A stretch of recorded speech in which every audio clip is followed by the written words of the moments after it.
नमस्ते बच्चों, अपनी पाठशाला पर आप सभी का स्वागत है। कक्षा 5 का हिंदी कविता का सीरीज चल रहा है। आज हम लोग हिंदी कविता में आया बादल कविता का अध्ययन करने जा रहे हैं। आया बादल कविता को हम लोग अच्छे से समझेंगे और इसका अर्थ भी समझते हुए जाएंगे और अंत में इसका प्रश्न भी देखेंगे। आप लोग चैनल पर नए हैं तो चैनल को सब्सक्राइब कर लीजिए, क्योंकि आपको यहाँ मिलेगा कक्षा 5 से लेकर कक्षा 10वीं तक के हर विषय का तैयारी, है ना। हर विषय की तैयारी करने के लिए मिलेगा, हर विषय का चैप्टर वाइज आपको पढ़ने के लिए मिलेगा। तो चलते हैं आगे, देखते हैं हम लोग कक्षा हिंदी का कविता का अध्ययन करते हैं। कहता है आया बादल। तो प्रथम पंक्ति में क्या है? प्रथम पंक्ति कहता है कि उमड़ घुमड़ कर आसमान में वह देखो मंडराया बादल। आया बादल, आया बादल।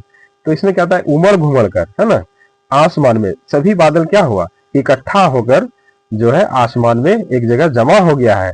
वह देखो मंडराया बादल, वो क्या कर रहे हैं? अगल बगल में घूम रहे हैं, है ना। एक साथ इकट्ठा होकर के क्या कर रहे हैं? अगल बगल में घूम रहे हैं। आया बादल, आया बादल, वह देखो आया बादल, है ना। फिर दूसरी पंक्ति में क्या है? आज संदेशा किसका लाया, आज संदेशा किसका लाया, किस मुंडेरे पर छाया। मुंडेरे का मतलब क्या होता है? किसी के छत का किनारा, है ना। कहता आज किसका संदेशा लेकर आया, है ना। किस किस मुंडेरे पर छाया, प्यारा सा मन भाया, है ना। क्या कहता है? प्यारा सा मन भाया। आया बादल, आया बादल, है ना। बादल आता है, सबका मन क्या होता है? भा जाता है। तीसरी पंक्ति में क्या कहता है?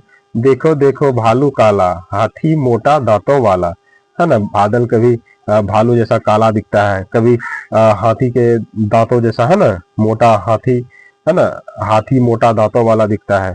कितने रूप बनाया बादल, आया बादल, आया बादल। वो जो है कई प्रकार के रूप बनाते हैं। फिर वहीं देखिए चौथी पंक्ति क्या कहता है कि वन उपवन सब गांव नगर भी, वन उपवन सब गांव नगर भी, नदी पोखर ताल नहर भी, सबको ही नहलाया बादल, आया बादल, आया बादल। सबको क्या करता है? नहला देता है, चाहे वो वन हो, उपवन हो, छोटा बगीचा हो, चाहे छोटी तालाब हो, है ना। सबको क्या करता है? बादल आता है तो सबको क्या करते हैं? वो नहला देते हैं, है ना। यदि इसका आसान भाषा में कविता का अर्थ समझने का प्रयास करें तो कवि कह रहे हैं कि आसमान में काले बादल उमड़ घुमड़ कर आ गए हैं। बादल कभी भालू बनकर, है ना, तो भालू जैसा, कभी हाथी जैसा लगता है। ये बादल सबके लिए पानी का संदेश लेकर के आया है। बारिश में जंगल, गांव, शहर, नदी, तालाब सब क्या करते हैं? भीग जाते हैं और सब खुश हो जाते हैं।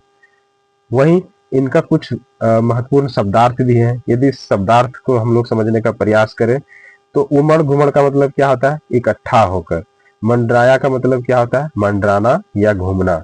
आपको शब्दार्थ याद करना बहुत जरूरी है ताकि आप कविता का अर्थ को समझ पाए। मुंडेरा का मतलब क्या होता है? छत का किनारा, जैसा कि हमने बताया। उपवन का मतलब क्या होता है? छोटा बगीचा। पोखर का मतलब क्या होता है? छोटा तालाब। नेहर का मतलब क्या होता है? नहर।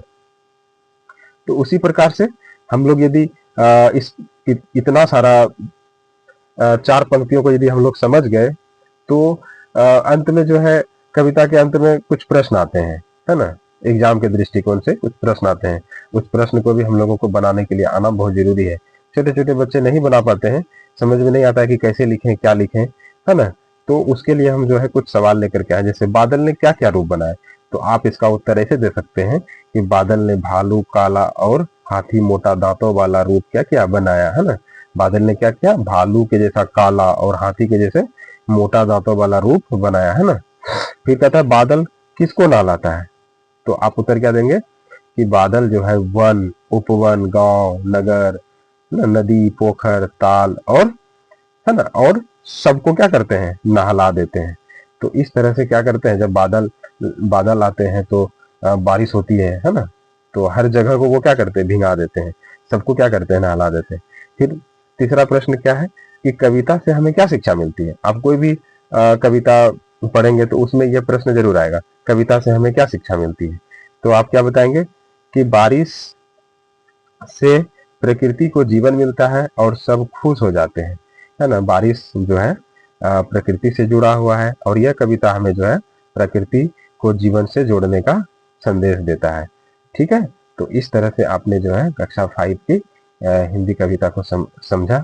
आप लोग जितने भी बच्चे क्लास 5 के हैं वो अच्छे से इस कविता को बार बार देखें और सुने आपको अच्छे से समझ में आएगा, है ना। आप इस प्रश्नों को भी अपने कॉपी में लिख लें और इसको जो है लिखने का हमेशा जो है प्रैक्टिस करते रहें, है ना, अभ्यास करते रहें, आपको लिखने के लिए आएगा। Thank you for watching. आपको यहाँ तक वीडियो देखने के लिए बहुत बहुत धन्यवाद। यदि चैनल पर आप नए हैं तो चैनल को सब्सक्राइब कर लीजिए और बेल आइकन को टिक कर लीजिए ताकि आपको समय पर नोटिफिकेशन मिलता रहे। ठीक है, थैंक यू।